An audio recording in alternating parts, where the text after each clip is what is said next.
Bismillahirrahmanirrahim. Assalamualaikum warahmatullahi wabarakatuh.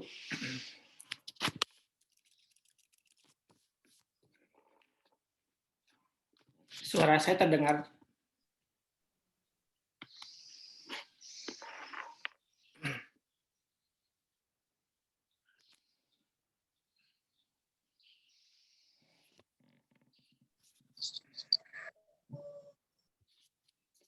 Suara saya kedengar nggak?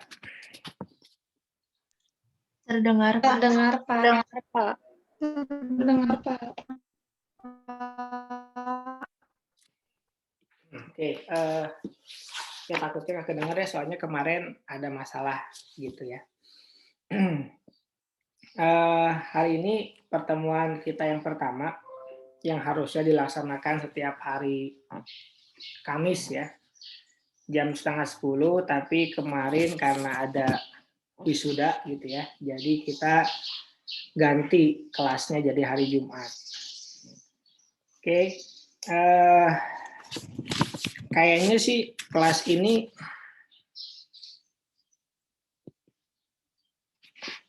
pernah ya sama saya, apa lupa lagi ya?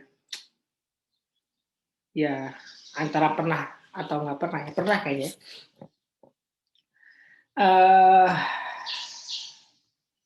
Seperti biasa ya, pertama saya ingin mengingatkan gitu ya buat kalian semua tentang panduan perkuliahan daring. Ya, di sini panduan perkuliahan daring saya udah share juga. Ini ada berbagai macam bentuk, kemudian persiapan kuliah gitu ya. Kemudian kalian untuk dianggap hadir ya, salah satunya dengan mengetik NIM dan nama mahasiswa gitu ya pada fitur komen. Seperti itu. Kemudian kalau saya ada tambahan, yaitu mengisi Google Form yang sudah disediakan. Jadi kalian hanya bisa mengisi formulir itu di waktu kuliah. Jadi kalau misalkan di luar waktu kuliah kalian ngisi, kalian dianggap hadir tetap ya. Kemudian diingatkan ya, maksimal tidak hadir itu 3 kali dalam 1 semester. Seperti itu ya. Kalau yang ke bawah ini kalian udah masuk ke classroom berarti udah bisa. Berikutnya ya, tentang surat edaran, tata tertib pelaksanaan kegiatan akademik. Ya. Jadi kita harus masuk 14 kali dari 16 kali pertemuan. Gitu. Kemudian ini nomor 5 ya, kalian harus baca baik-baik. Selama pelaksanaan kuliah, wajib mengikuti perkuliahan sesuai jadwal, kemudian mengisi daftar kehadiran sesuai format. Kemudian yang ketiga ini mengaktifkan kamera ya. Mengaktifkan kamera ketika perkuliahan daring interaktif. Karena nanti pada saat ujian ya direncanakan semua harus on cam dengan terlihat muka dan tangan. Jadi nggak ngeliatin kasur gitu ya, nggak ngeliatin lemari gitu. Kemudian melaksanakan selama pelaksanaan kuliah tidak boleh menggunakan kaos oblong dan tidak boleh terlambat lebih dari 15 menit. Jadi kalau lebih dari 15 menit dianggap tidak hadir ya. Jadi nanti mungkin masuk ke pertemuan depan kali ya. Kalau udah lebih dari 15 menit, nggak boleh ada lagi yang masuk, nanti saya tutup. Seperti itu. Oke. Itu tentang panduan ya. Nah, kemudian ini ada RPS. Ini ada RPS-nya, kita ada 13 materi ya.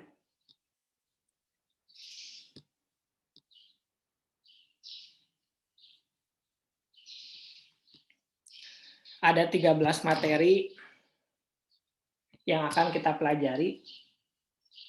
Kemudian ini rinciannya, kalian bisa lihat aja nanti. bukunya ya yang digunakan ada lumayan banyak ya. Yang utamanya bukunya ini ya. Anang Muri Kurniawan, di RPS juga ada ya tulisannya, apa namanya, identitas bukunya. Kemudian saya pakai juga ini ya. Ini lumayan tebal juga sih ya. Ini dari Haidil Anwar Pohan. Ini penulis yang sama, Anang Muri Kurniawan juga. Pokok-pokok teks treaty. Terakhir ini ya, dari Prof. Gunadi, Pajak Internasional. Itu ya buku-buku yang bisa dijadikan referensi buat kalian dalam perkuliahan ini. Mata kuliah pajak internasional ini kan hanya 2 SKS ya. Jadi kita kalian bisa nggak terlalu fokus ke mata kuliah ini gitu ya. Jadi kalau misalkan nilainya jelek pun gitu ya, tidak mempengaruhi secara signifikan di IPK kalian. Tapi kembali lagi ke masing-masing ya. Kalau mau serius ya silakan, gitu kan. Kalau mau kalau enggak juga gimana kalian aja ya. Nah, nanti saya juga setiap pertemuan yang ngirim modul yang saya tulis dengan Pak Rizky. Jadi kalian juga bisa gunakan referensi itu yang akan jadi dasar pembahasan kita selama satu semester. Terakhir, sebelum kita masuk pada materi, saya ingin memperlihatkan format penilaian ya. Format penilaian yang digunakan dalam perkuliahan saya. Jadi kalian bisa ngisi sendiri ya. Kalian bisa ngisi sendiri. Ini bobotnya udah disesuaikan ya.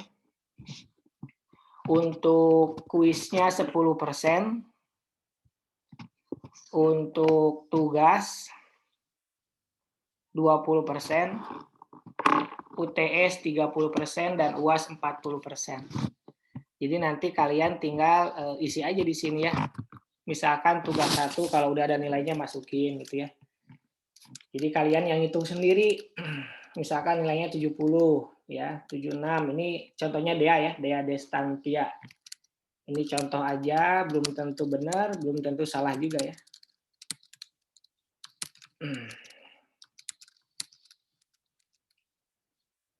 Nah, ini misalkan nilai UTS-nya 75, nilai UAS-nya 50. Nilai akhirnya 63,9. 63,9 itu apa? BC ya. Ini harusnya keluar nih, nggak tahu kalau misalkan di Zoom suka gini ya, suka telat keluar nilainya. Nah, di paling kanan ini ada komponen poin yang kalian bisa dapatkan di pertemuan ya. Nanti kan ini nilai akhirnya 63,9. Kalau ada poin nanti akan berubah ya. Ini nilainya apa tadi? BC ya. Ini nilainya tadi BC. Sekarang kalau misalkan Dea itu aktif di kelasnya ya. Nah, ini pertemuan ke-1 dapat 4 poin misalkan ya. Kemudian pertemuan 2 3 poin, pertemuan 3 3 poin, pertemuan 4 10 poin. Nah, nilai akhirnya berubah ya. Jadi 83,9. Berarti 83,9 itu udah A. Nah, itu gara-gara poin doang ya. Jadi poin ini nanti menambah nilai akhir. Gitu. Jadi kalian nanti bisa isi sendiri ya. Isi sendiri.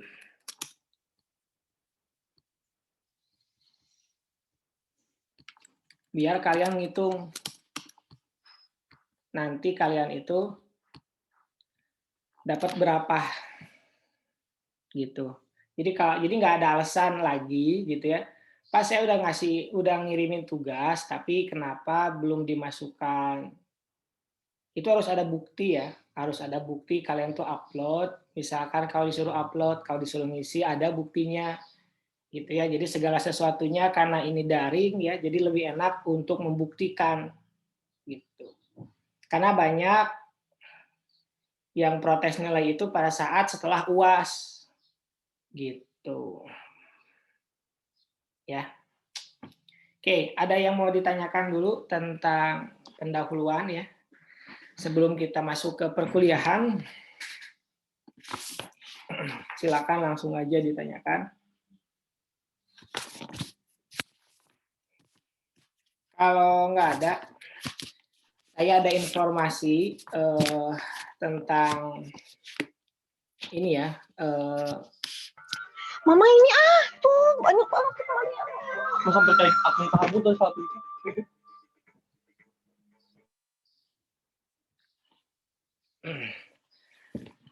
Ya, ada informasi yang ada di Unjani ya. Di Unjani kita kenal banyak ini ya, SKPI yang bisa kalian pilih. Di antaranya ada yang wajib, ada juga yang pilihan. Yang wajib seperti uji kom ya, kemudian TOEFL itu wajib. Kemudian kalau misalkan yang pilihan di kita baru ada brevet. Nah, kalau uji kom sama TOEFL karena wajib ya kalian mau nggak mau harus mempersiapkan diri untuk itu. Tapi kalau untuk brevet itu suatu pilihan.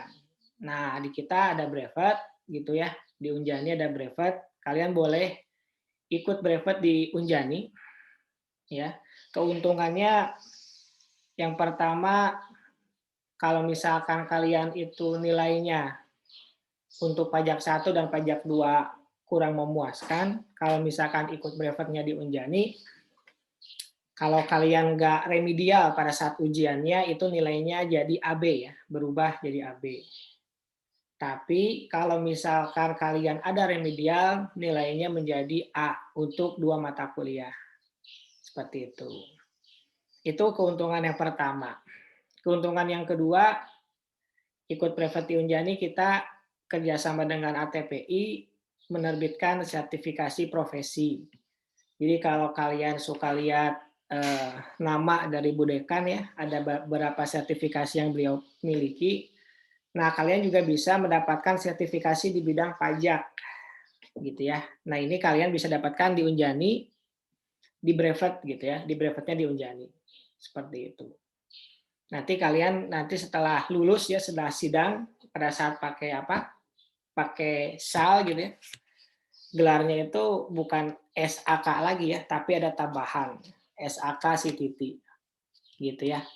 Kalau misalkan offline kan kalian bisa sombong ya kalau offline ya, jadi banyak yang lihat. Tapi kalau online ya paling yang lihat story kalian gitu ya. Jadi nanti kalau nanti masih online gitu ya wisudanya, upload story-nya tuh nanti minggu depan. Jadi banyak yang lihat kan kalau kalau kemarin kan banyak banget tuh yang upload pakai wisuda. Jadi banyak yang kita skip kan, apa sih bosan gitu ya. Gitu. Tapi kalau minggu depannya, nah diupload foto wisuda. Nah, itu kan banyak yang lihat nanti ya. Gitu kan kalian butuh eksistensi kan ya, butuh lope, butuh scene. Butuh likes, butuh scene gitu ya. Siapa yang ngelihat nih gitu. Biasanya, tapi nggak semua sih, kalau di sini mah nggak beda jauh lah biasanya gitu. Tapi brevet ini sebenarnya banyak ya, bisa di luar juga banyak. Kalian boleh pilih dimanapun. Jadi brevet ini kan sesuai PMK 229 wajib ya bagi staf pajak yang bukan staf pajak ya, bagi kuasa wajib pajak ya, bagi kuasa wajib pajak untuk mendampingi wajib pajak itu wajib punya brevet gitu. Jadi kalau kalian ada ketertarikan di pajak bisa ngambil brevet. Brevetnya boleh di luar, boleh di Unjani. Gitu. Ditambah lagi brevet ini jadi nilai tambah ya. Jadi kan yang namanya transaksi keuangan itu nggak mungkin nggak ada pajaknya. Kalau kita jago akuntansi tapi kita nggak jago pajak ya agak disayangkan ya. Padahal tidak ada transaksi yang nggak ada pajaknya. Seperti itu. Ya. Dan kebetulan yang mengelola brevet di Unjani itu masih saya gitu ya. Jadi kalau kalian ada yang ditanyakan bisa japri saya gitu ya. Oke, itu sedikit informasi sebelum kita masuk ke materi kita.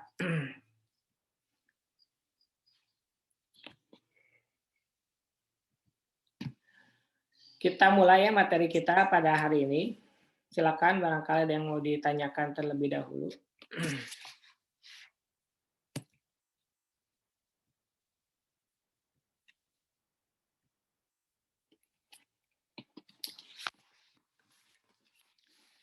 Nah, ini pembahasan pertama kita yaitu tentang pendahuluan. Kenapa ada pajak internasional? Apakah kita bisa menghindari pajak internasional dan pembahasan pendahuluan lainnya. Saya sambil ngabsen ya. Sambil ngabsen, silakan dibaca ya paragraf pertama untuk Dea Destantia. Apakah ada? Ada, Pak. Silakan. Investasi internasional dianggap berperan penting dalam memberikan kontribusi perkembangan ekonomi suatu negara, terutama negara berkembang, sehingga setiap negara berlomba-lomba untuk menarik investasi asing ke negaranya. Di banyak negara, perdagangan internasional menjadi salah satu faktor utama untuk meningkatkan GDP atau Gross Domestic Product, yang menjadi salah satu indikator kemakmuran negara. Tidak terkecuali Indonesia yang menginginkan transaksi luar negerinya tinggi agar pendapatan negara bisa meningkat atas transaksi yang terjadi, dan ini bisa terlihat dari nilai ekspor dan impor. Oke, terima kasih. Nah, kita tahu internasional itu berarti antar banyak negara, ya. Kita ingin banyak orang yang masuk uangnya ke negara Indonesia karena bisa meningkatkan GDP. Jadi kalau ada uang di luar negeri yang masuk ke Indonesia itu bisa meningkatkan kemakmuran kita. Nah, itu bisa kita lihat dari ekspor dan impor. Kita lihat tahun 2008 sampai 2017 ya. Untuk ekspornya meningkat ya, 107, ini turun 97 terus naik terusnya, ini yang non migas ya. Non migas itu berarti banyak ya jenisnya. Yang selain migas. Gitu ya. Ini ekspornya, tapi impornya juga kita tinggi ya. Impornya juga tinggi. Ini menandakan kita masih bergantung kepada negara lain untuk memenuhi kebutuhan kita. Meskipun masih bagus ya, lebih besar ekspor. Tapi kita lihat nih untuk yang migas. Untuk yang migas ternyata kita malah turun ya, 29 sampai ke 2017 jadi 15 ekspornya. Nah, ini tuh menandakan kalau kita itu dalam hal migas kita itu kurang. Padahal kita itu punya cadangan minyak yang lumayan besar. Gitu. Jadi kita itu dibiasakan ya menjual bahan mentah minyak, kemudian kita beli lagi minyak yang diolah dari negara luar, misalkan Amerika gitu ya.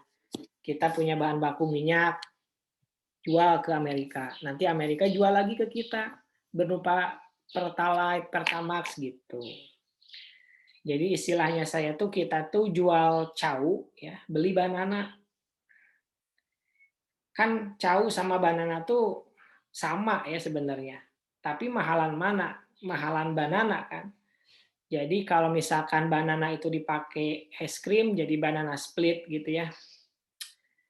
Seperti itu. Jadi lebih suka beli yang udah jadi padahal kita bisa gitu ya. Kita mampu untuk mengolahnya.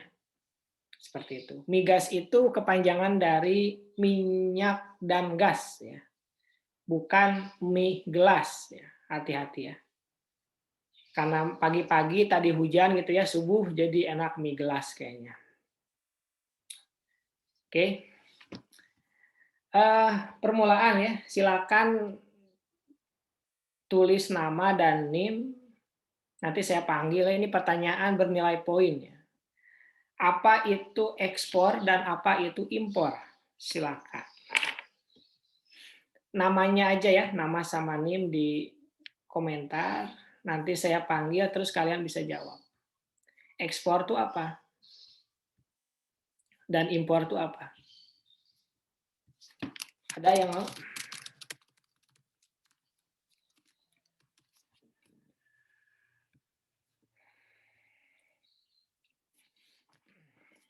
Nggak ada?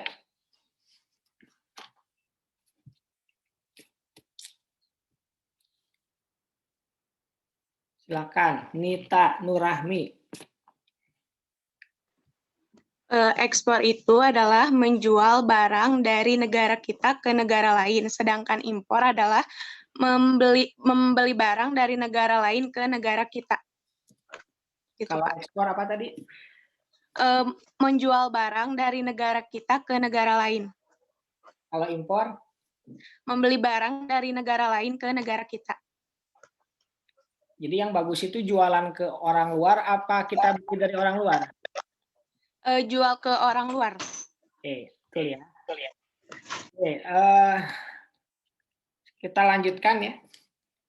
Nur Andini Rahmat, silakan. Ya, Pak. Perkembangan kegiatan ekonomi di era globalisasi yang telah melewati batas-batas yuridiksi negara menimbulkan permasalahan tersendiri dari sisi perpajakan. Usaha bisnis tradisional atau konvensional mulai digantikan dengan model bisnis elektronik. Pola kompetisi berubah dari pola orientasi kualitas produk ke pola inovatif.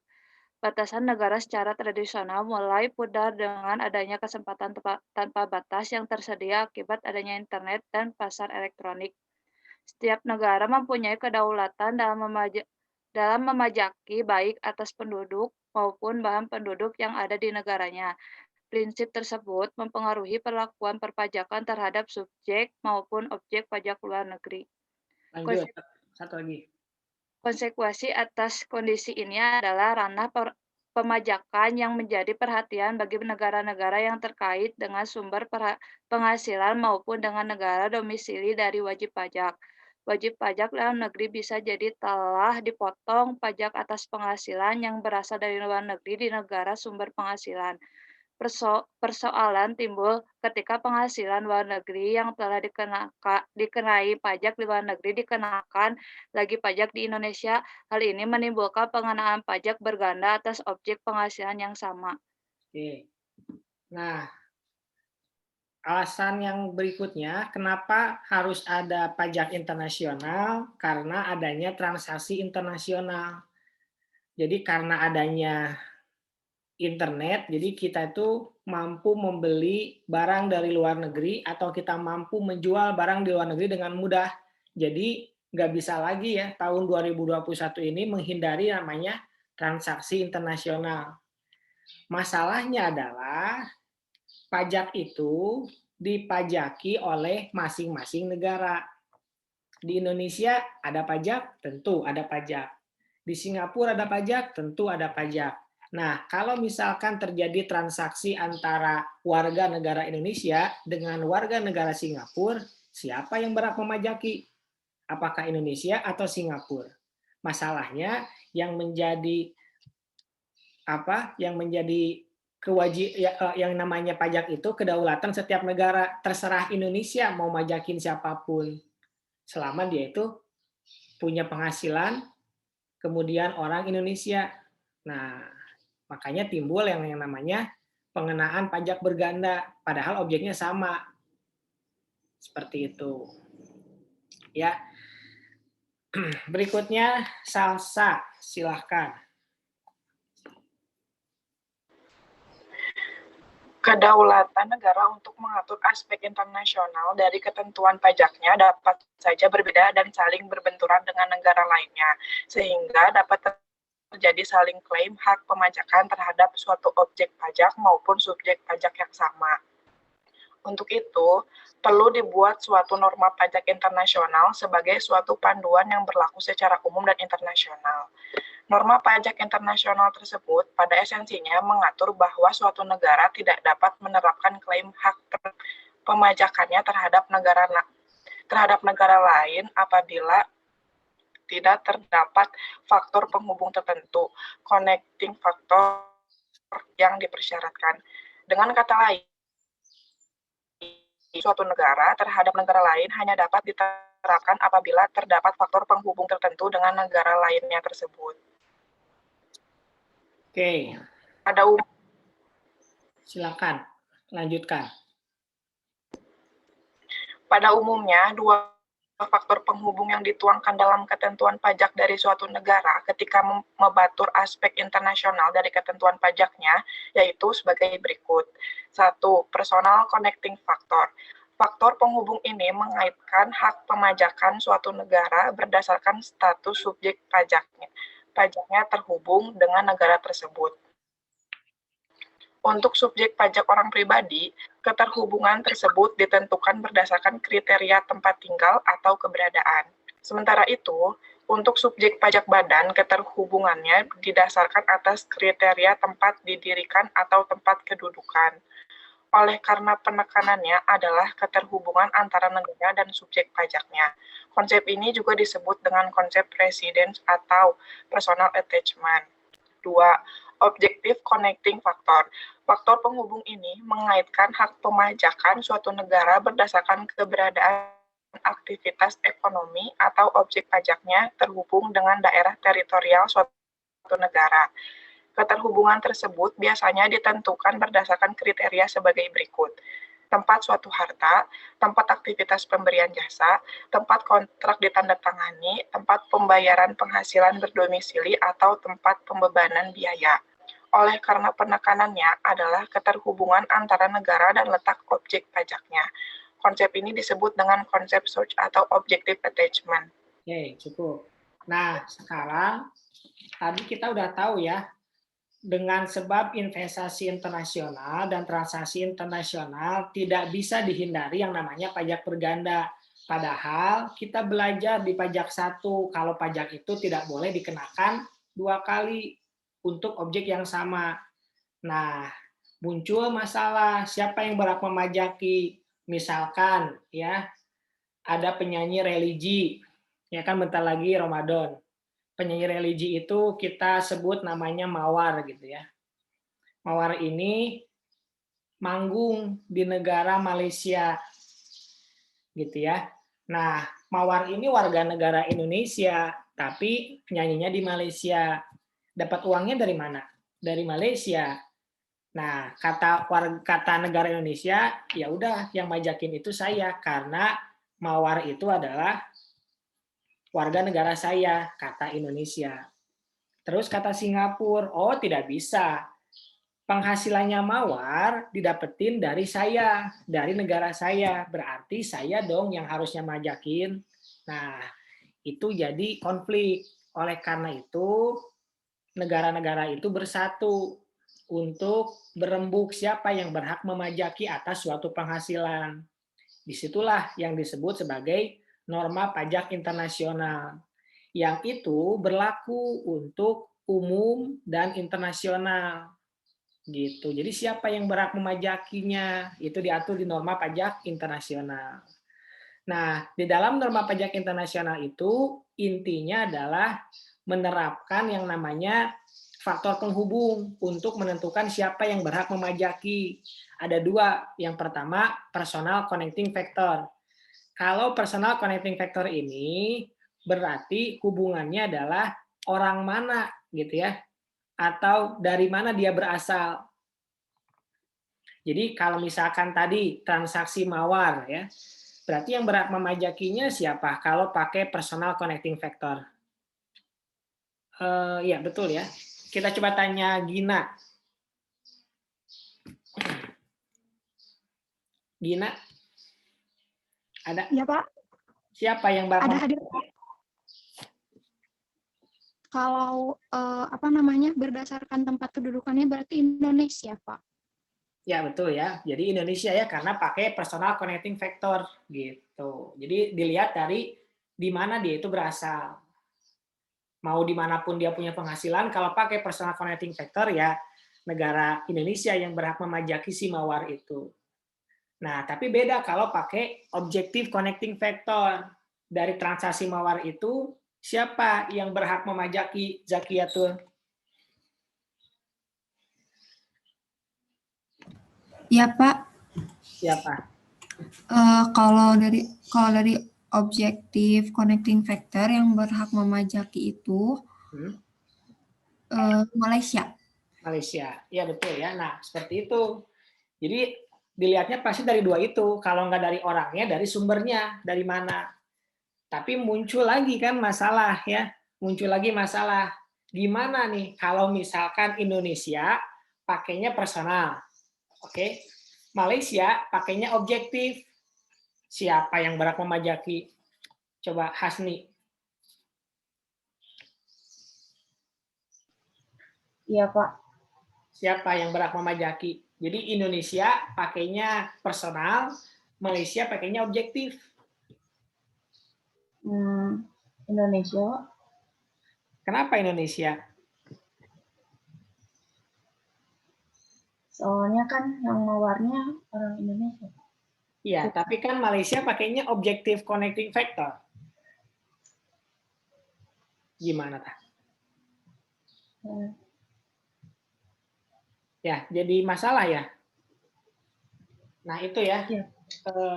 Nah, itu jadi masalah gitu ya. Soalnya kan kita tuh nggak bisa ngatur. Malaysia, lu pakainya personal aja, jangan objektif. Nggak bisa gitu. Karena tadi saya udah bilang di tulisan di atas ya, kalau yang namanya pajak itu merupakan kedaulatan negara. Kedaulatan itu artinya terserah negaranya.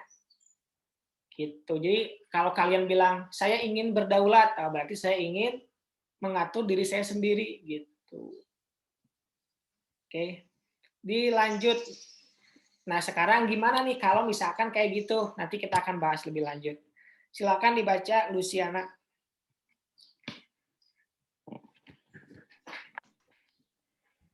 Dalam membuat kebijakan pajak suatu negara, khususnya kebijakan yang berkaitan dengan penghindaran pajak berganda internasional, menurut Brian J. Arnold dalam bukunya yang berjudul Detection of Controlled Foreign Corporation, harus memenuhi syarat satu, keadilan atau equity, prinsip keadilan dan pemerataan atau equality merupakan prinsip pemungutan pajak yang mengetengahkan keadilan berdasarkan keadaan atau kondisi wajib pajak, di mana adil bukan berarti sama besaran jumlah membayar pajak untuk semua wajib pajak, tetapi sesuai dengan kemampuan wajib pajak sehingga berkeadilan pula pada distribusi penerimaan negara yang akan diberikan kembali kepada rakyatnya.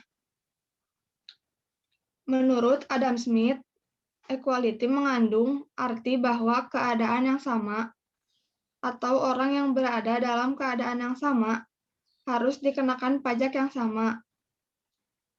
Equality atau kesamaan dalam sistem perpajakan lazimnya disebut non-discrimination, sehingga orang asing dan warga negara Indonesia yang berada dalam keadaan yang sama akan diperlakukan sama dan dikenakan pajak yang sama besar. Tekanan pajak di antara subjek pajak masing-masing hendaklah dilakukan seimbang dengan kemampuannya, yaitu seimbang dengan penghasilan yang dinikmatinya di bawah perlindungan negara.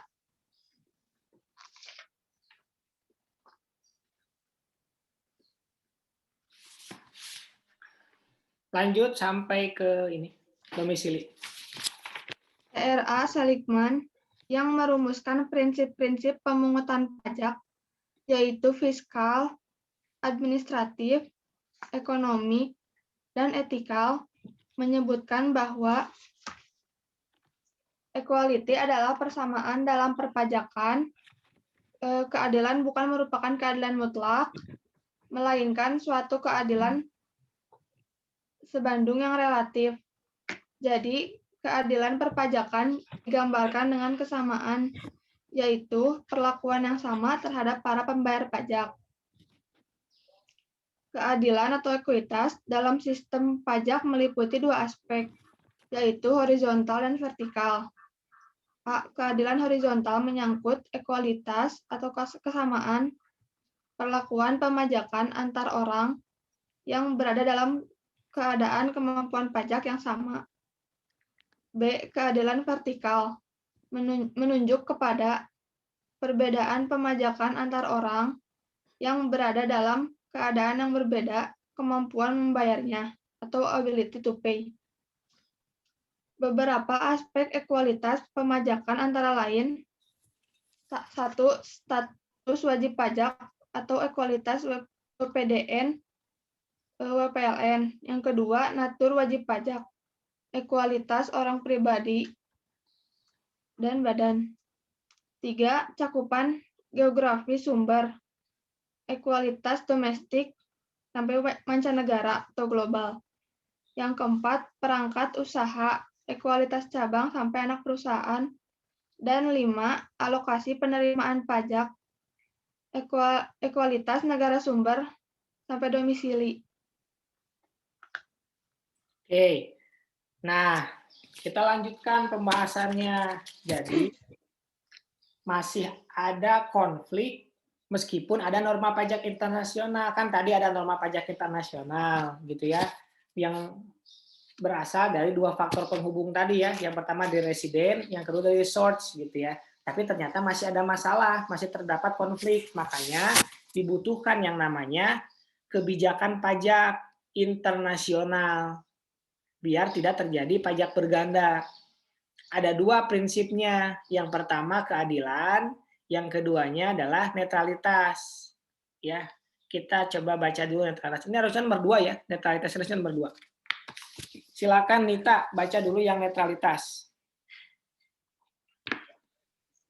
Netralitas. Dalam sistem pajak, netralitas dimaksud sebagai suatu pola kebijakan pemajakan tax policy yang tidak mencampuri atau mempengaruhi maupun mengarahkan pemilihan wajib pajak untuk apakah melakukan kegiatan ekonomi atau investasi di dalam atau di luar negeri. Netralitas perpajakan internasional dapat terjadi apabila pola kebijakan pemajakan tidak mempengaruhi pilihan seseorang untuk bertempat tinggal atau melakukan investasi di dalam negeri atau luar negeri. Sama halnya dengan keadilan. Dalam praktik, terdapat beberapa keadaan bersifat kurang netral atau non-neutrality. Richard L. Dornberg dalam International Taxation in a Nutshell, St. Paul menyebutkan ada 3 unsur dalam netralitas, yaitu yang pertama netralitas modal atau capital export neutrality, yang B netralitas impor modal atau capital import neutrality, dan yang C netralitas nasional atau national neutrality. Oke, cukup. Yang Nah, ini masalah tadi ya, jadi pada saat adanya norma pajak internasional ternyata masih ada konflik. Jadi harus dibuat kebijakan untuk pajak internasional itu tidak dikenakan 2 kali atau berganda. Nah, yang pertama prinsipnya dalam melakukan kebijakan itu setiap negara harus adil. Adil itu kan artinya menempatkan sesuatu pada tempatnya gitu ya. Jadi kalau misalkan orang kaya ya pajaknya harus besar, orang miskin pajaknya juga harus kecil. Itu namanya adil. Seperti itu. Kemudian yang kedua, netral. Netral itu artinya memihak kepada sesuatu yang benar ya. Jadi netral itu bukan berdiam diri ya, tapi netral itu adalah berpihak kepada yang benar. Siapa yang benar dalam hal ini? Yang benar dalam hal ini adalah norma pajak internasional. Gitu. Itu namanya netral. Jadi kalau kalian tidak memihak yang benar, tidak memihak yang salah, itu bukan netral namanya ya. Itu namanya berpihak ya. Berpihak pada keduanya. Itu enggak netral. Jadi kalau netral itu harus berpihak pada yang benar. Nah, kemudian netral itu ada banyak ya, ada 3. Ada yang modal, impor modal, sama nasional. Ini penjelasannya agak ribet ya di bukunya Prof. Gunadi. Tapi ini hanya sekedar tahu aja gitu ya kalau ada netralitas modal. Jadi kalau misalkan modal itu tidak boleh ya dimanfaatkan untuk hal-hal yang tidak diperkenankan. Nanti kita akan bahas tentang kejahatan-kejahatan pajak internasional. Ya, begitu. Ini penjelasan lebih lanjutnya nanti kalian bisa baca di bukunya Prof. Gunadi tentang ini. Nah, berikutnya ketika ingin melakukan kebijakan pajak, tadi prinsipnya 2 ya, harus yang pertama adil, yang keduanya netral. Kemudian pertimbangan yang harus dipertimbangkan oleh setiap negara itu juga ada 2. Yang pertamanya penerimaan atau revenue, yang keduanya adalah administratif. Silakan dibaca untuk yang penerimaan dan pertimbangan administratif oleh Tania. Silakan. Penerimaan. Setiap kebijakan perpajakan, baik pada aspek domestik maupun internasional, tujuan yang paling dominan adalah mengumpulkan penerimaan atau dana untuk memenuhi pengeluaran pemerintah. Sehubungan dengan arus penghasilan atau transaksi internasional, kebijakan pajak diandalkan agar dapat memperoleh penerimaan pajak dan penghasilan luar negeri yang diterima atau diperoleh WPDN yang penghasilan domestik yang diterima atau diperoleh WPLN. Yang B yaitu ada pertimbangan administrasi dan kepatuhan atau administrative and compliance. Akhirnya, setiap kebijakan perpajakan tidak dapat melupakan diri dari kegiatan administrasi serta kepatuhan masyarakat. Sementara masyarakat dihadapkan untuk dapat memenuhi kewajiban perpajakan dengan baik. Administrasi pajak yang bertanggung jawab terhadap pengadministrasian, penagihan, dan penegakan hukum atau law enforcement harus dapat melakukan fungsi tersebut secara efektif karena menyangkut dimensi ruang yang luas dari investasi domestik, kompleksitas dan disparitas ketentuan perpajakan dari 2 atau lebih negara. Praktik akuntansi dan kesulitan bahasa dapat menurunkan tingkat kepatuhan wajib pajak. Aspek administrasi, kesulitan untuk memperoleh informasi yang lengkap dan benar menambah kompleksitas administrasi pajak. Berbagai negara telah mencoba memberikan insentif investasi melalui tarif-tarif yang menjanjikan. Kebijakan investasi domestik, klausul 30 yang menarik, percepatan dan mekanisme sengketa pajak yang lebih mudah, mekanisme pengkreditan pajak, dan lain-lain.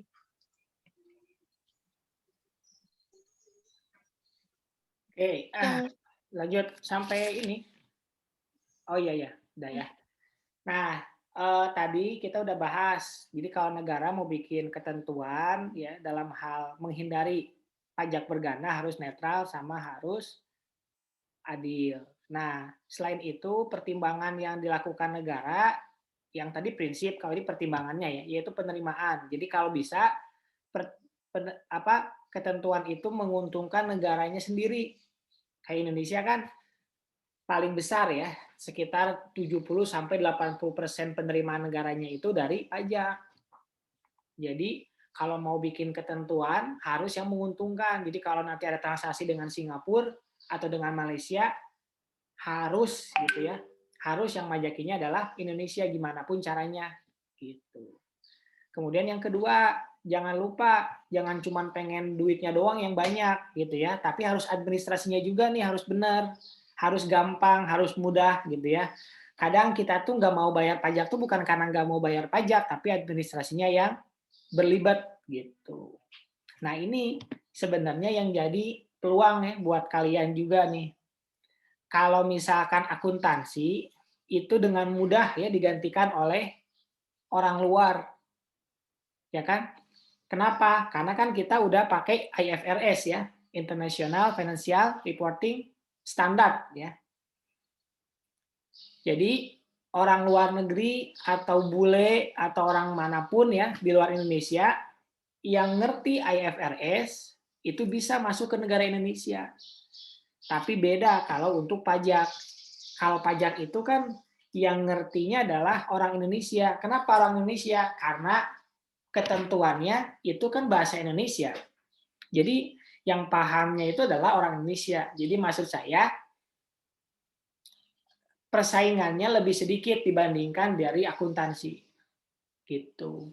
Ya kan sekarang mah laporan keuangan harus bahasa Inggris ya. Kalau kalian lihat di BI kan sebelah kirinya Indonesia, sebelah kanannya Inggris ya kalau di laporan keuangan. Jadi artinya nggak cuma kita doang yang bakalan bisa gitu, tapi banyak gitu, nanti orang luar pun bisa masuk. Apalagi sekarang masuk ke masyarakat ekonomi ASEAN, di mana orang-orang luar negeri bisa kerja di Indonesia dan kita pun bisa kerja di luar negeri, seperti itu. Ya, oke. Nah itu makanya sekali lagi biar menghindari pajak berganda dibuat yang namanya ketentuan atau kebijakan dari setiap masing-masing negara. Nah, sekarang kita lanjutkan nih tentang hukum pajak internasional oleh Adinda. Silakan. Pengertian hukum pajak internasional. Dalam buku International Tax Primer Arnold dan McIntyre menyatakan bahwa istilah pajak internasional merupakan suatu sebutan yang kurang cocok atau salah kaprah. Yang benar dan dapat diterima adalah istilah hukum dan ketentuan pajak internasional yang merujuk pada aspek internasional dari ketentuan perpajakan suatu negara, termasuk Indonesia. Sebagaimana ditemukan dalam perjanjian penghindaran pajak berganda atau P3B, di dalamnya berisi hukum-hukum menyangkut pajak yang isinya terdiri dari pasal-pasal hukum, sehingga istilah yang tepat adalah hukum pajak internasional. Pengertian tentang hukum pajak internasional, menurut sejumlah pakar perpajakan internasional adalah sebagai berikut. 1. Profesor Dr. P.J.A. Adriani. Suatu kesatuan hukum yang mengupas suatu persoalan yang diatur dalam undang-undang nasional mengenai pemajakan terhadap orang-orang luar negeri, peraturan-peraturan nasional untuk menghindarkan pajak berganda, dan traktat-traktat. Adriani menekankan bahwa sebenarnya hukum pajak internasional merupakan hukum pajak nasional yang di dalamnya mengatur pengenaan pajak terhadap orang asing. Yang kedua, Rosendorff. Hukum pajak internasional adalah keseluruhan dari hukum pajak nasional dari semua negara. Yang ketiga, Dr. P. Verloren van Diemt. Keseluruhan norma-norma atau kebiasaan atau traktat internasional yang membatasi kedaulatan suatu negara dalam soal pajak. Yang keempat, Profesor Dr. Rohmat Sumitro, SH. Hukum pajak nasional terdiri atas kaidah, baik berupa kaidah-kaidah nasional maupun kaidah-kaidah yang berasal dari traktat antar negara dan dari prinsip atau kebiasaan yang telah diterima mengatur soal-soal perpajakan dan dalam mana dapat ditunjukkan adanya unsur-unsur asing, baik mengenai subjeknya maupun objeknya. Yang kelima ada Profesor Mr. H.J. Hofstad. Keseluruhan peraturan hukum yang membatasi wewenang suatu negara untuk memungut pajak dari hal-hal internasional ada yang didasarkan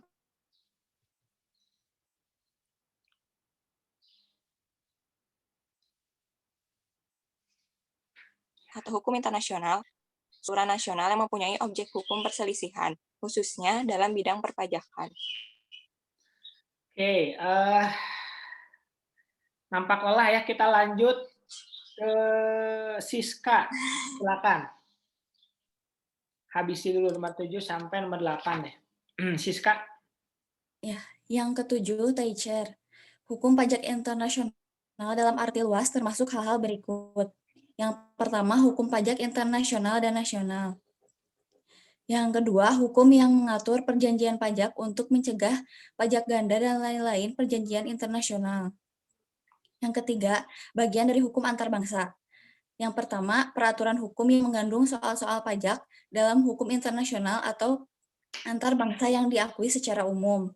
Kedua, keputusan Pengadilan Internasional Den Haag yang memuat soal-soal perpajakan. Yang ketiga, apa yang telah berkembang sebagai hukum pajak pada masyarakat internasional tertentu, seperti supranational storage. Yang kedelapan, OECD. Perpajakan internasional mengacu pada ketentuan perjanjian yang menghilangkan pajak berganda internasional. Dalam arti yang lebih luas, termasuk undang-undang domestik yang mencakup pendapatan luar negeri penduduk atau worldwide income dan pendapatan domestik non-resident.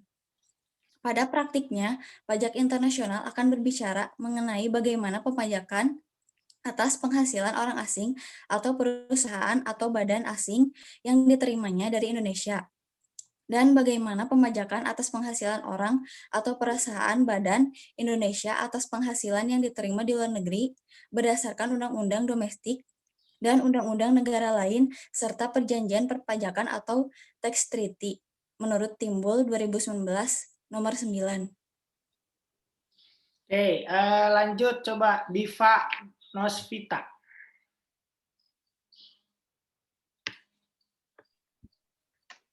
Yang selanjutnya ada hukum pajak internasional dibagi menjadi 3, yaitu yang pertama, hukum pajak nasional yang mengatur hukum pajak luar negeri atau National External Law, merupakan bagian dari hukum pajak nasional yang memuat ketentuan-ketentuan mengenai pengenaan pajak yang mempunyai daya kerja sampai di luar batas-batas negara, karena terdapat unsur-unsur asing, baik mengenai objeknya, yaitu sumber ada di luar negeri, maupun mengenai subjeknya, yaitu subjek ada di luar negeri.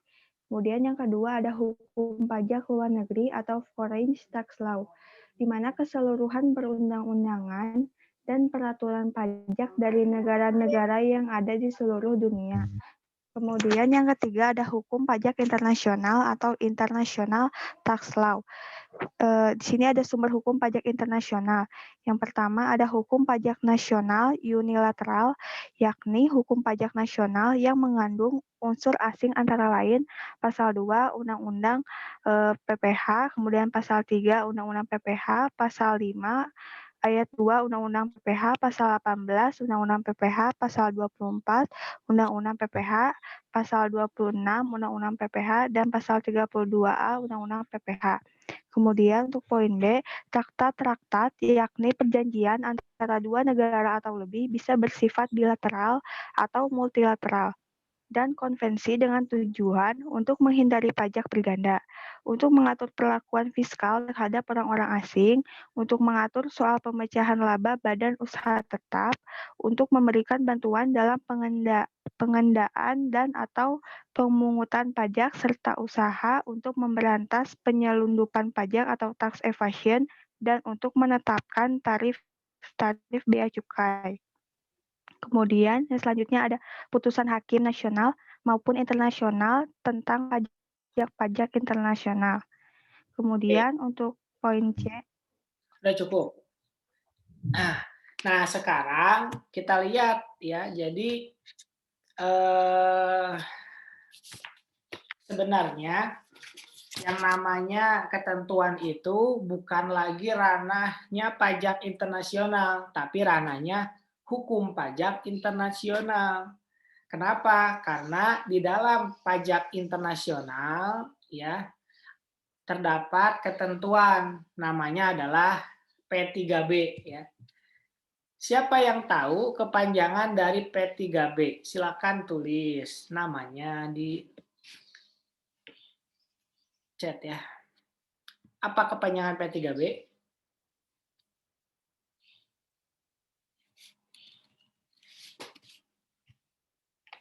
Nah.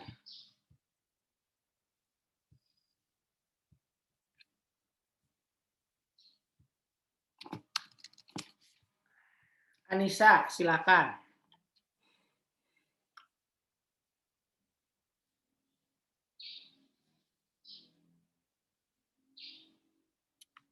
Ada Anissa Nurgiani.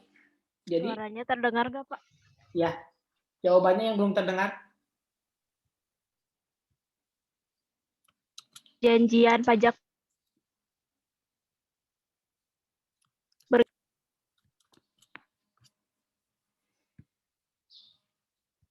Coba ulangi. berhindaran P3 Kepanjangan P3B apa?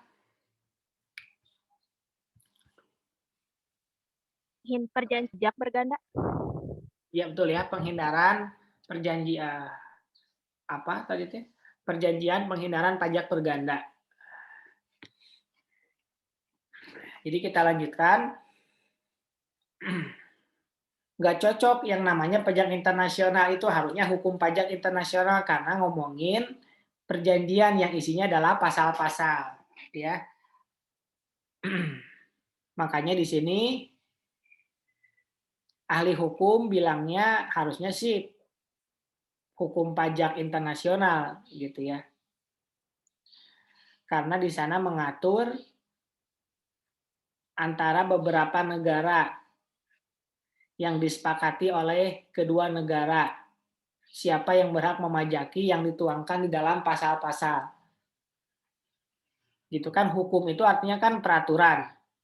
Gitu ya, sedangkan pajak itu adalah iuran wajib. Jadi nggak masuk sebenarnya bilang pajak internasional, harusnya hukum pajak internasional. Tapi yang dimaksud pajak internasional itu kan hukum pajak internasional. Jadi keduanya benar, gitu ya. Jadi intinya itu kalau ngomongin pajak internasional berarti ngomongin hukum pajak internasional yang tertuang di dalam P3B gitu ya. Nah, ini ada OECD nih. Apa pengertian OECD? Atau kepanjangannya OECD? Silahkan dijawab ya.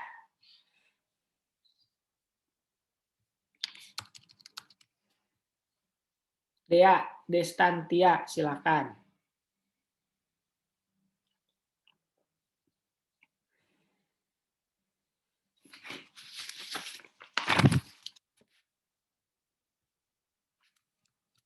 Ada Dea?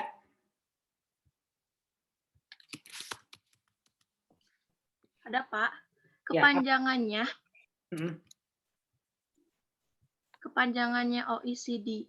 OECD adalah Organization for Economic Cooperation and Development. Ya betul ya, itu kepanjangan OECD. OECD itu terdiri dari berbagai macam negara yang termasuk negara maju ya. Nanti ada juga lagi UN ya, United Nation. United Nation itu untuk negara-negara berkembang ke bawah ya. Nanti kita akan lebih lanjut membahas tentang OECD dan UN. Gitu ya. Jadi intinya tadi pengertian hukum pajak internasional ini membuktikan kalau harusnya namanya itu bukan pajak internasional aja, tapi harus ada hukum pajak internasional.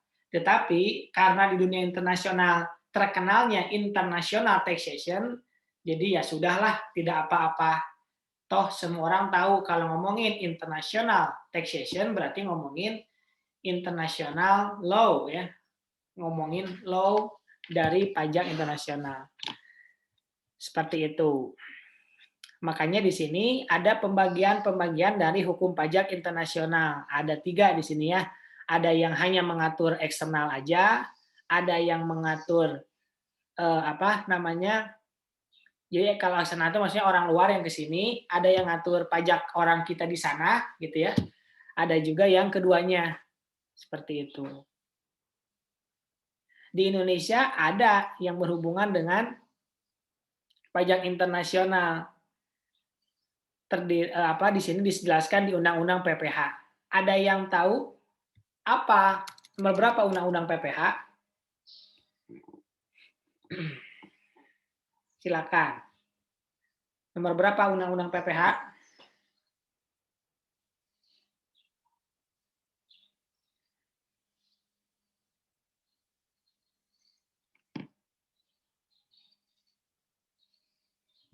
Adik, silakan. Ya, Pak. Undang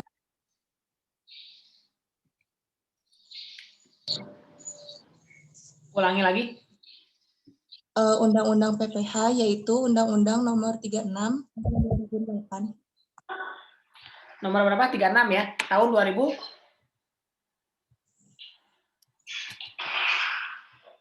Tahun berapa? Tahun 2008. Ya, betul ya. Itu Undang-Undang PPH. Oke, berikutnya dimensi pajak internasional. Silakan, Ferry Ferdinand. C. Dimensi pajak internasional. Gunaidi dalam bukunya berjudul Pajak Internasional menyebutkan pajak internasional pada dasarnya berdasarkan pada ketentuan pemajakan domestik yang berlaku terhadap wajib pajak dalam negeri yang memperoleh penghasilan dari luar negeri dan terhadap wajib pajak luar negeri yang memperoleh penghasilan dari Indonesia. Selain pada ketentuan domestik, pajak internasional juga berdasarkan pada perjanjian perpajakan dan praktik perpajakan global. Dengan kata lain, pajak internasional akan berbicara mengenai bagaimana pemajakan atas penghasilan orang asing atau perusahaan dalam kurung badan asing yang diterima dari Indonesia dan bagaimana pemajakan atas penghasilan orang atau perusahaan dalam kurung badan Indonesia atas penghasilan yang diterima dari luar negeri dengan berdasarkan undang-undang domestik dan undang-undang negara lain serta perjanjian perpajakan dalam kurung tax treaty.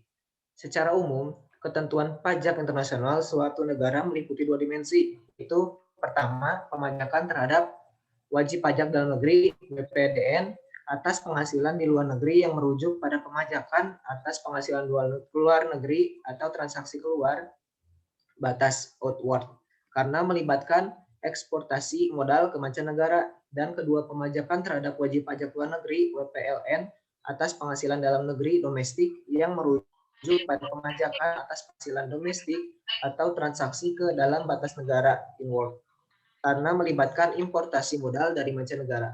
Dalam aplikasinya, pemajakan penghasilan luar negeri dilakukan oleh negara domisili (residence country), sedangkan pemajakan domestik dilakukan oleh negara sumber (source country).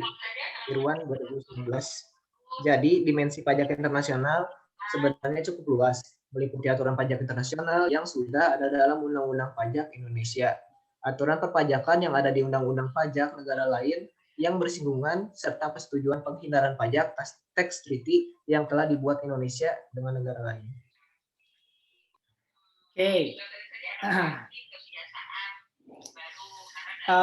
Sekarang kita lihat nih untuk dimensi pajak internasional. Nah, dimensi pajak internasional itu apa aja sih yang dibahas di pajak internasional gitu ya.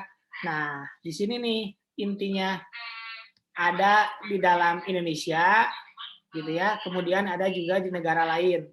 Jadi intinya dimensi pajak internasional itu adalah hukum yang mengatur pajak di negaranya sendiri dan hukum pajak di negara orang lain. Seperti itu ya. Itu dimensinya. Sekarang lanjut maksud dan tujuan ketentuan pajak internasional oleh Ati Mulyati. Silakan. Maksud dan tujuan ketentuan pajak internasional. Ketentuan pajak internasional suatu negara pada umumnya disusun untuk mencapai sekurang-kurangnya 4 tujuan. 1. Memperoleh bagian penerimaan dari transaksi lintas perbatasan secara adil.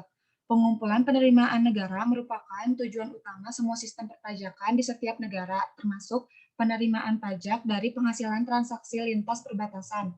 Yang kedua, meningkatkan keadilan atau fairness dalam perpajakan.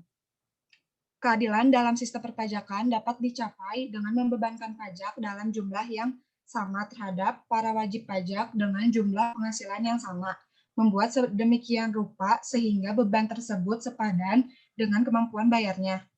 Yang ketiga, memperkuat daya saing domestik.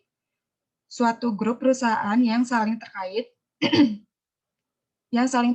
prinsip keadilan menghendaki pembebanan pajak sejumlah yang sama seandainya suatu perusahaan tunggal melakukan aktivitas sebanding. Yang keempat, netralitas ekspor modal atau capital export neutrality dan netralitas impor modal atau capital import neutrality terhadap WPDN yang menjalankan usaha atau kegiatan di mancanegara. Keadilan perpajakan menghendaki agar penghasilan domestik dan luar negeri baik diperoleh langsung maupun tidak langsung harus dikenakan pajak. Kontribusi pengembangan standar dan ketentuan pajak yang proporsional, pengenaan pajak sesuai dengan standar dimaksud, dan kerjasama pengenaan dan penagihan pajak terhadap WPDN dengan mancanegara dapat meningkatkan keadilan perpajakan internasional. Oke, nah sekarang apa tujuan dari adanya ketentuan pajak internasional? Yang pertama pasti ya untuk tidak terjadi konflik ya antar negara. Tadi saya udah bahas kalau misalkan yang namanya pajak itu nggak boleh berganda, tapi semua negara ingin pajaknya itu di negaranya masing-masing gitu. Tapi adanya norma pajak internasional gitu ya atau ketentuan pajak internasional ini ada tujuannya yang lain, yaitu agar boleh dipajaki tapi harus adil gitu ya. Maksudnya jangan sampai merugikan salah satu pihak. Kayak misalkan contoh tadi yang Mawar ya, penyanyi religi ya.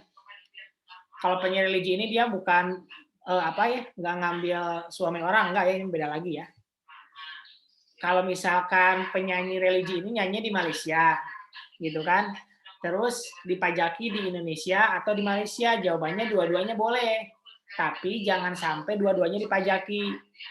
Jadi kalau misalkan negara Indonesia majaki, negara Malaysia majaki, itu yang dirugikan Mawar tadi, seperti itu. Itu nggak boleh. Yang kedua, meningkatkan fairness. Jadi emang nggak fair sih. Kenapa sih harus dipajaki di negara itu? Kenapa sih harus dipajaki ini? Tapi kan keduanya disepakati bersama. Jadi mau nggak mau harus mengikuti ketentuan yang sudah disepakati gitu. Terus yang ketiga, daya saing domestik. Jadi biar kita itu nggak fokusnya ke luar negeri terus ya. Kita harus juga dalam negeri. Biar daya saing domestik kita itu menjadi kuat sehingga muncul produk-produk yang berkualitas yang bisa dibandingkan dengan produk-produk luar negeri. Kemudian yang keempat, netralitas ekspor modal.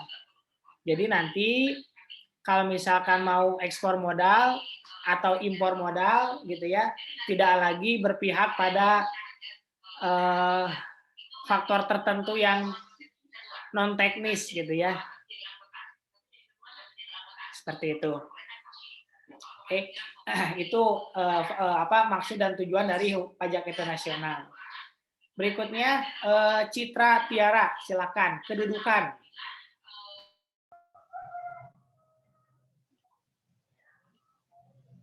Selanjutnya yaitu kedudukan tax treaty di hadapan UU Pajak Penghasilan Indonesia. Dengan tujuan menghilangkan pengenaan pajak berganda internasional dan mencegah terjadinya penghindaran pajak atau tax avoidance, diperlukan suatu perjanjian perpajakan dengan negara lain. UU PPH telah memberikan mandat kepada pemerintah untuk melakukan perjanjian dengan negara lain. Dalam penjelasan pasal 32A UU PPH yang mengatur hal ini dijelaskan bahwa perjanjian berlaku sebagai perangkat hukum yang berlaku khusus atau tax specialist. Dengan demikian, ketentuan selanjutnya asas pemajakan. Profesor Ahmad Sumintro menyebutkan dalam bukunya berjudul Persetujuan Penghindaran Pajak Berganda. Kita bahas dulu kedudukan tax treaty ya. Ya, kedudukan tax treaty itu lex specialis ya. Lex specialis itu dia yang paling atas. Jadi kalau misalkan di kita punya yang namanya Undang-Undang PPH, gitu ya. Tapi Undang-Undang PPH itu bertentangan dengan tax treaty. Nah, kalau pertentangan seperti itu, yang diambil yang pertama kali itu adalah tax treaty. Seperti itu. Ya, itu namanya lex specialis. Ya, itu kedudukan tax treaty di hadapan Undang-Undang PPH Indonesia. Berikutnya, Citra.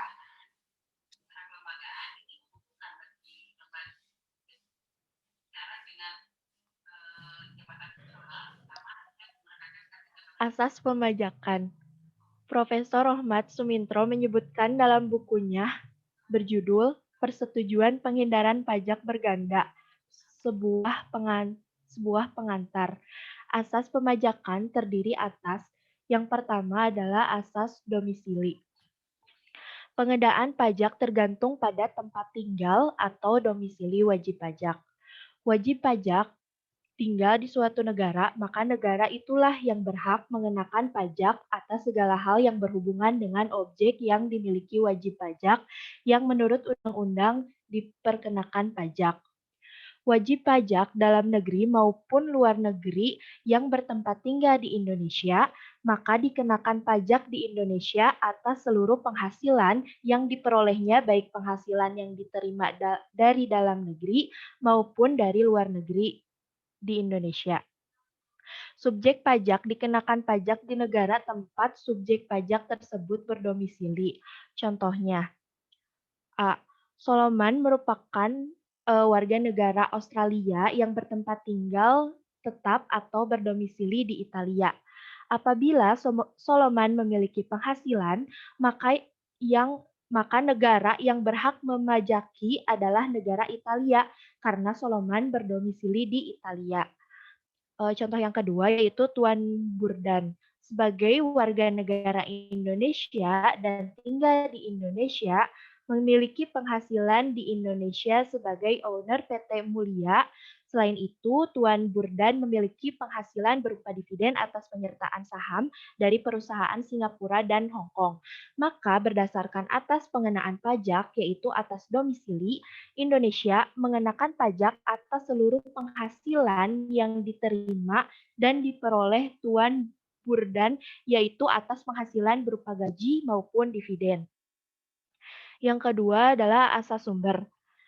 Cara pemungutan pajak yang bergantung pada sumber di mana objek pajak diperoleh, tergantung di negara mana objek tersebut diperoleh.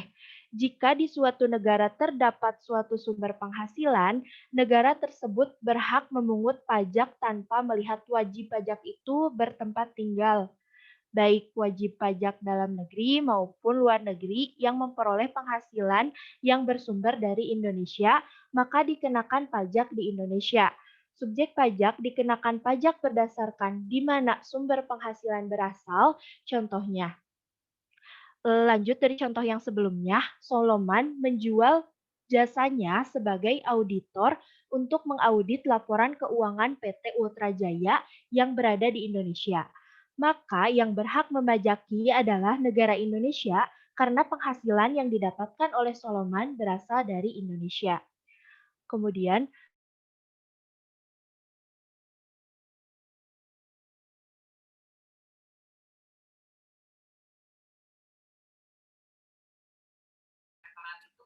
lanjut.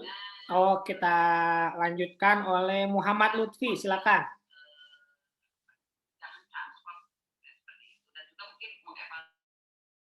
Ada Muhammad Lutfi? Ada, Pak. Silakan.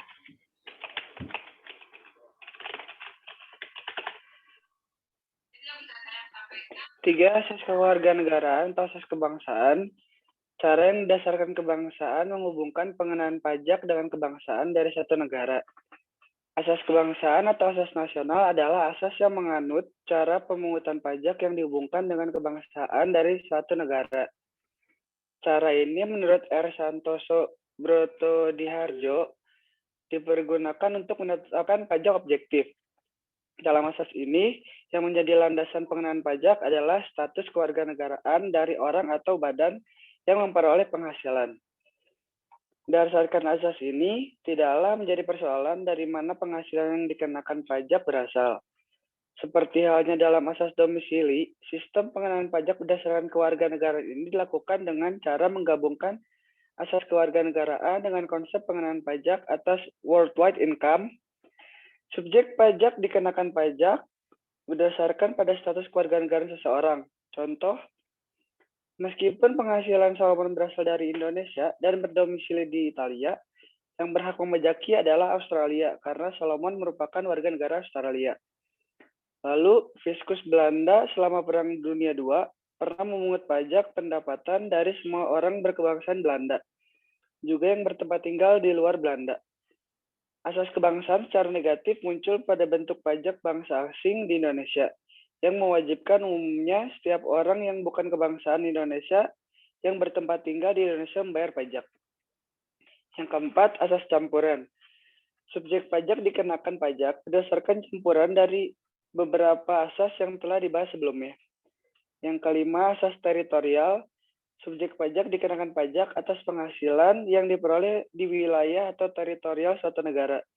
Contoh, Solomon mengaudit PT Ultrajaya yang berada di cabang negara Malaysia sehingga yang berhak memajaki Solomon adalah Malaysia karena aktivitas yang dilakukan berada di teritorial Malaysia. Perbedaan asas yang dipergunakan di setiap negara akan menimbulkan masalah, yaitu munculnya pajak berganda internasional atau international double taxation, di mana seseorang bisa dipajaki lebih dari satu kali untuk penghasilan yang sama.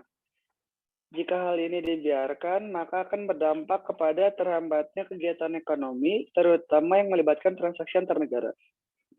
Persoalan ini telah berbeda-beda asas yang digunakan oleh setiap negara, yaitu munculnya ketidaktahuan wajib pajak dalam menentukan perlakuan PPh atas penghasilan yang dibayarkan kepada wajib pajak luar negeri yang memiliki tax treaty dengan Indonesia yang tidak. Jenis PPh mana yang harus dipotong, apakah PPh 26, PPh 23 atas BUT, atau PPh pasal 4 ayat 2. Selain itu, dalam menentukan berdasarkan besaran tarif pajak yang akan diterapkan dipengaruhi dengan perjanjian penghindaran pajak berganda antara kedua negara yang melakukan transaksi bisnis. Permasalahan ini bisa diselesaikan dengan cara masing-masing negara berusaha menghilangkan atau mengurangi pajak berganda dengan kebijakan secara unilateral dan bilateral. Kebijakan secara unilateral berarti suatu negara dapat mengadopsi metode-metode penghindaran pajak berganda internasional dalam undang-undang domestik negara tersebut. Misalnya, penerapan kredit pajak atau kredit method, atau metode pengujian atau exemption method, sedangkan kebijakan secara bilateral berarti suatu negara dapat membuat persetujuan dengan negara lain atau tax treaty mengenai penghindaran pajak berganda. Persetujuan tersebut pada intinya akan membagi atau membatasi hak pemajakan suatu negara atas suatu penghasilan.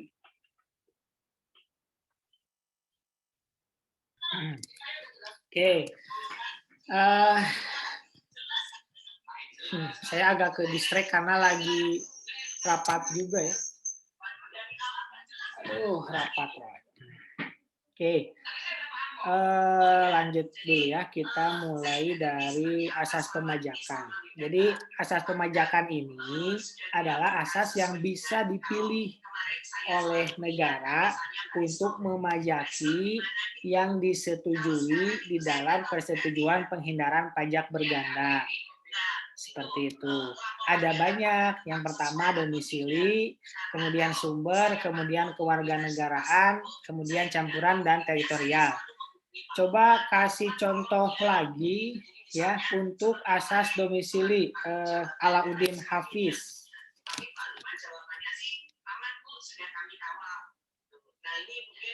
Ada Alauddin? Iya, Pak. Ya, silakan kasih contoh untuk asas domisili.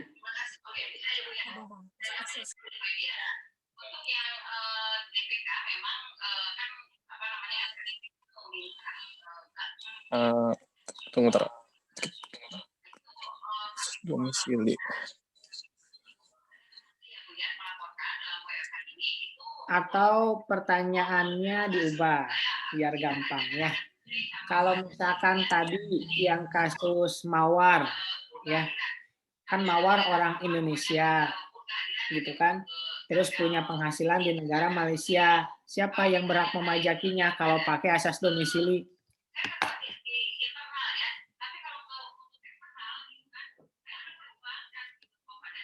Siapa? Alauddin? Negara mana yang berhak memajaki kalau pakai asas domisili? Malaysia, Pak. Kenapa Malaysia? Karena berpenghasilan di Malaysia, Pak. Asas domisili, coba kamu baca pengertiannya. Asas domisili pengertian pajak bergantung pada tempat tinggal.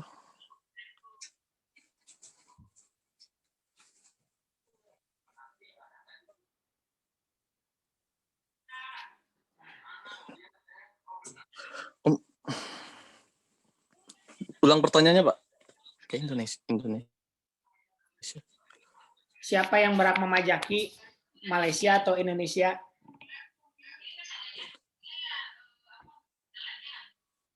Indonesia, Pak. Karena dia tinggal di Indonesia, Pak.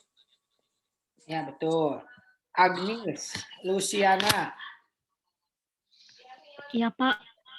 Kalau pakai asas sumber, negara mana yang berhak memajaki? Kasus Mawar tadi. Malaysia, Pak. Siapa? Kenapa Malaysia?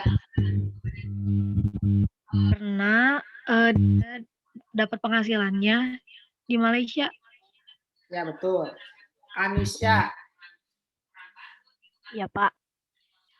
Kalau pakai asas kewarganegaraan, siapa yang berhak memajaki? Indonesia, Pak. Karena Mawar adalah orang Indonesia. Oke. Nah, ini pertanyaan berhadiah poin ya. Bagaimana membuktikan seseorang itu berkewarganegaraan suatu negara? Silakan tulis namanya. Gina. Dengan KTP atau paspor, Pak. Ya, betul ya. Dari paspor ya, bukan dari KTP ya. Dari paspor. Karena kan satu orang itu hanya punya satu paspor, gitu ya. Kecuali negara yang bisa kewarganegaraan, gitu. Pertanyaan untuk Dea. Asas campuran itu bisa contoh asas campuran itu yang bisa disatuin apa? Dea.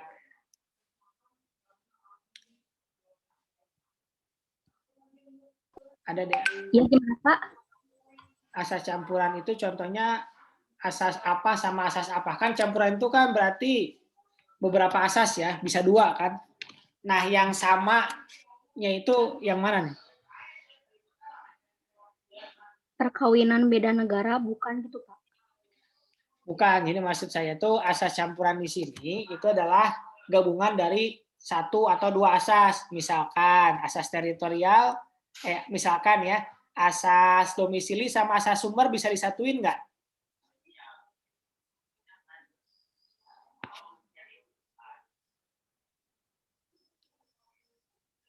Kalau asas domisili sama asas sumber bisa disatuin nggak, Dea? Bisa kayaknya, Pak. Kenapa bisa? Soalnya pas di asas domisili dikenakan pajaknya orang Indonesia. Kalau sumber dikenakan pajaknya pajak penghasilan. Di mana? Di negara mana?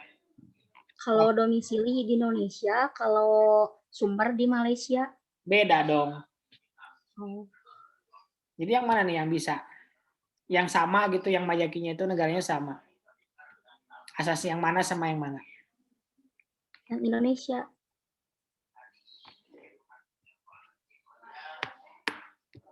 Coba Rena. Iya, Pak. Gimana asas campuran yang bisa disatuin? Domisili sama kebangsaan kan sama itu dari Indonesia. Kalau domisili siapa yang berhak memajaki? Dari negara Indonesia. Kalau kewarganegaraan? Dari Indonesia juga.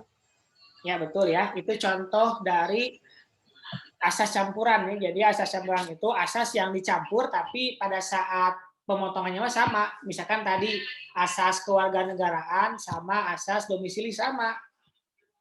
Gitu. Berikutnya Putri.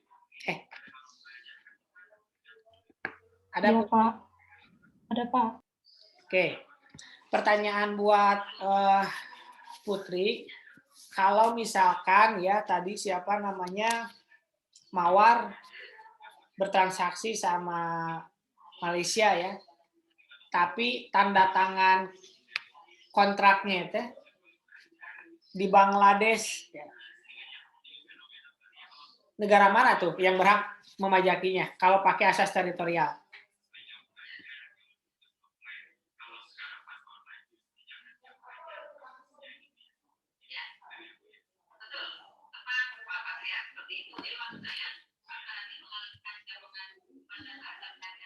Gimana Putri?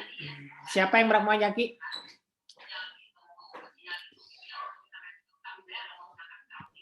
Malaysia bukan, Pak? Bukan. Coba kita tanya Ismi. Iya, Pak.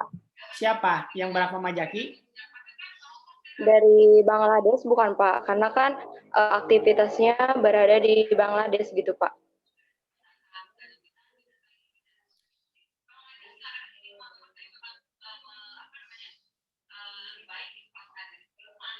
Betul tidak, Pak?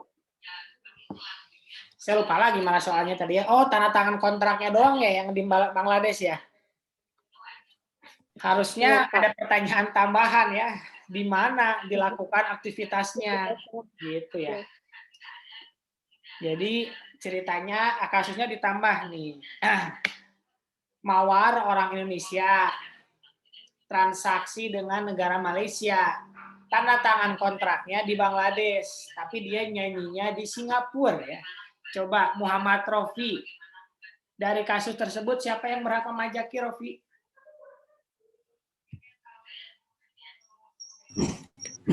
Jadi tanda tangan kontraknya di Bangladesh, Pak. Pencairannya di Singapura.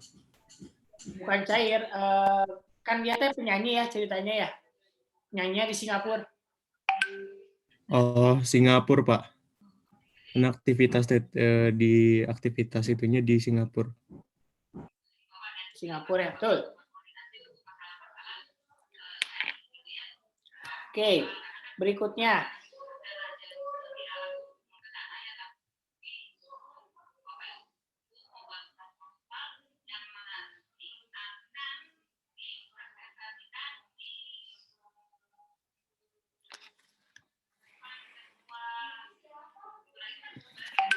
Adik, pertanyaannya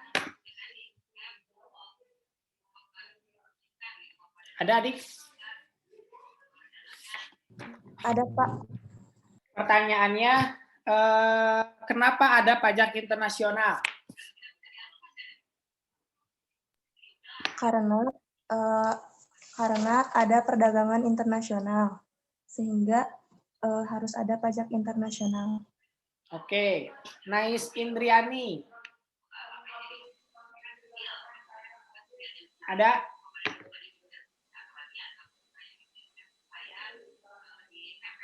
Nais Indriani ada?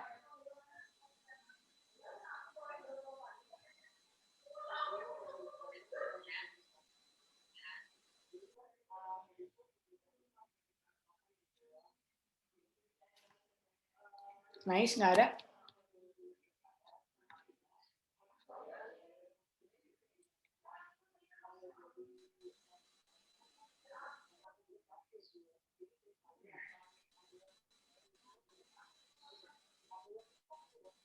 Pertanyaannya, apa itu norma pajak internasional, Nais?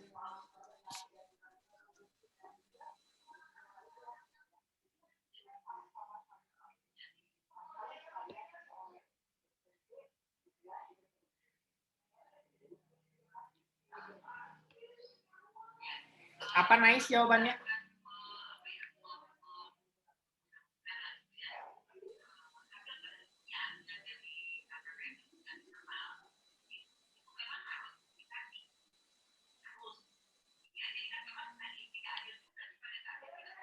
Enggak ada suaranya.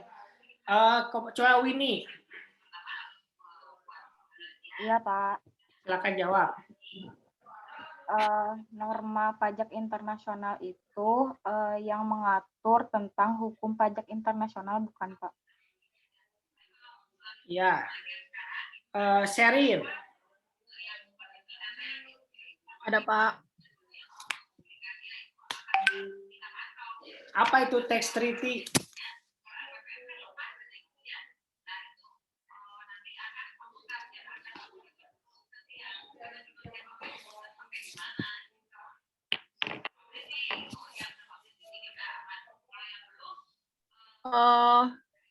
Tax treaty itu untuk menghilangkan pengenaan pajak berganda dengan adanya perjanjian perpajakan dengan negara lain berlaku sebagai perangkat hukum yang berlaku khusus.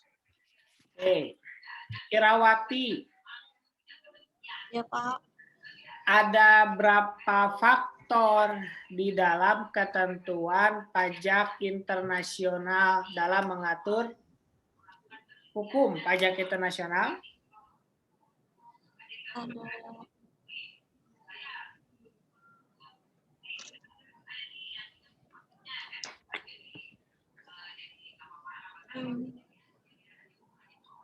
Atau pertanyaannya, ada berapa faktor penghubung? Ada 2, Pak. Apa aja? Personal connecting factor sama objektif connecting factor. Oke, Mira.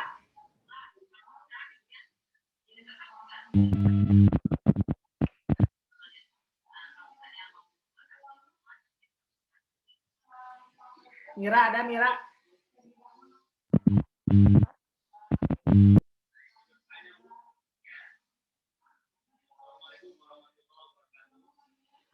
Pertanyaannya Mira, contoh personal connecting factor gimana?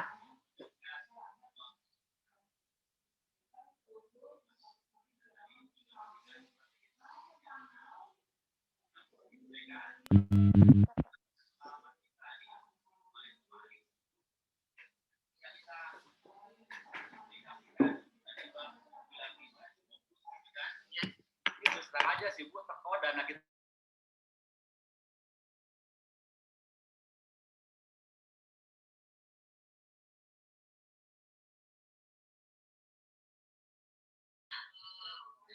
Gimana, Mira?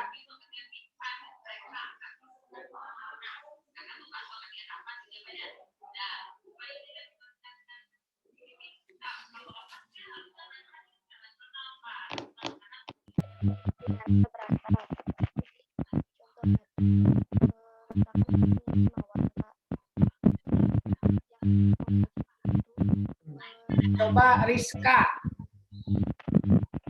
Suaranya kurang jelas kayaknya Mira. Rizka. Ya, Pak. Silakan. Yang personal. Ini kan personal. Kalau yang personal mah kayak tadi Pak yang kayak Mawar nyanyi Mawar berasal dari Indonesia. Berarti tapi menyanyinya di Malaysia, berarti yang ininya berasal dari berasal dari negara si Mawarnya. Negara mana? Apa, Pak? Negara mana? Indonesia. Oke. Sekarang pertanyaan untuk poin ya.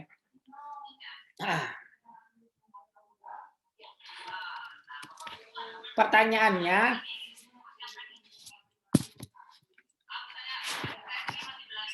kalau yang namanya ekspor itu menjual atau membeli, silakan tulis namanya dulu.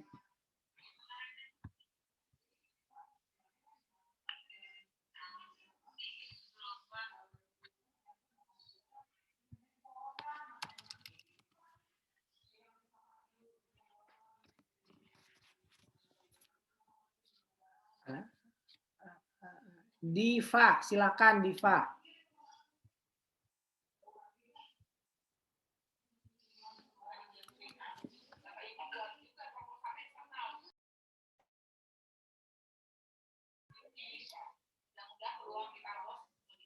Coba ulangi lagi ya, tadi saya keluar sendiri nih. Siapa tadi ya? Iya, Pak.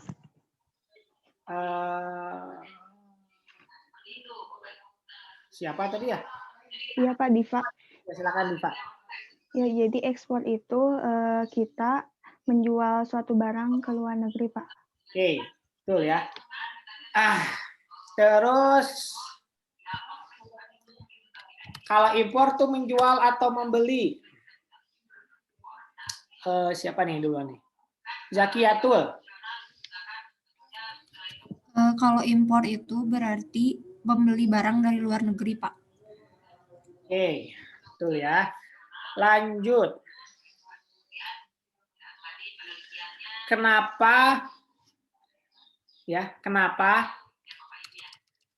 setelah ada norma pajak internasional masih ada konflik? Kenapa?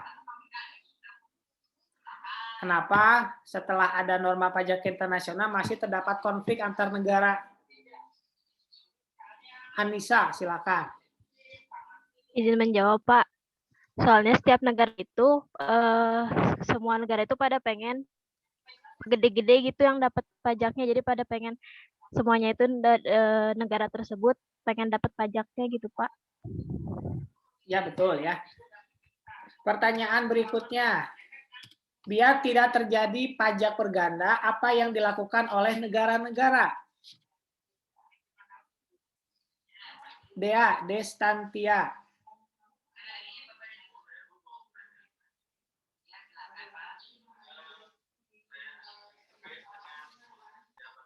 Adanya kebijakan pajak, Pak, yaitu keadilan atau equity dan netralitas atau neutrality. Bukan. Itu mah prinsipnya dalam membuat kebijakan. Nita, silakan.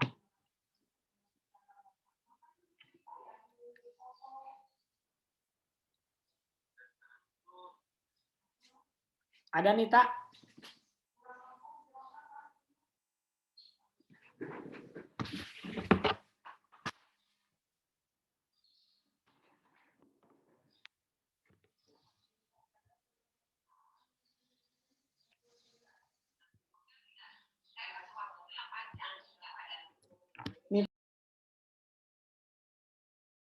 Ulangi lagi Nita, saya keluar sendiri lagi. Bapak tadi itu pertanyaannya apa Pak? Maaf, mau diulang. Apa yang dilakukan negara-negara biar tidak terjadi pajak berganda?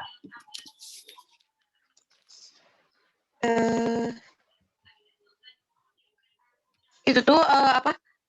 Adanya kesepakatan antara satu negara dengan negara lain, bukan Pak? Namanya apa?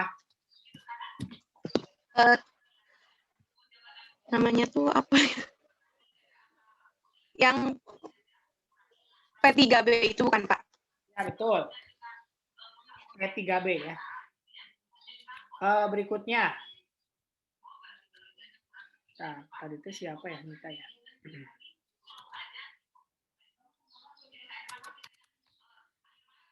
Berikutnya. Apa kepanjangan dari P3B?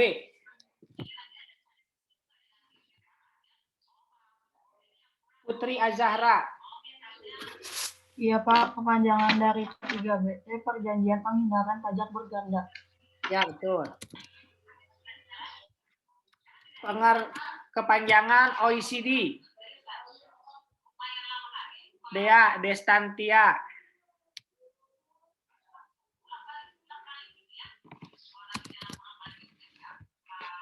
Apa, Dea? Ya, Pak. Bentar, Pak.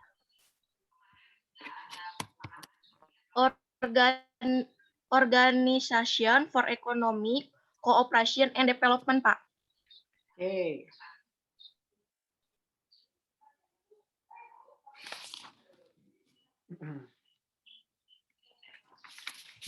Oke, pertanyaan terakhir ya, pertanyaan ini ya. Kalau misalkan ada Tatang ya, Tatang itu orang Indonesia, dia bekerja di negara Singapura. Kalau pakai asas sumber, ya, negara mana yang berhak memajakinya? Adik, silakan. Kalau izin menjawab, Pak, kalau menggunakan asas sumber berarti Singapura, negara Singapura yang berhak memajaki. Ya, betul. Kalau misalkan pakai asas kewarganegaraan, Muhammad Rofi, silakan. Menggunakan asas kewarganegaraan itu di Indonesia, Pak, pajaknya. Indonesia. Ya, betul ya. Terakhir aja nih ya, bonus ya, terakhir.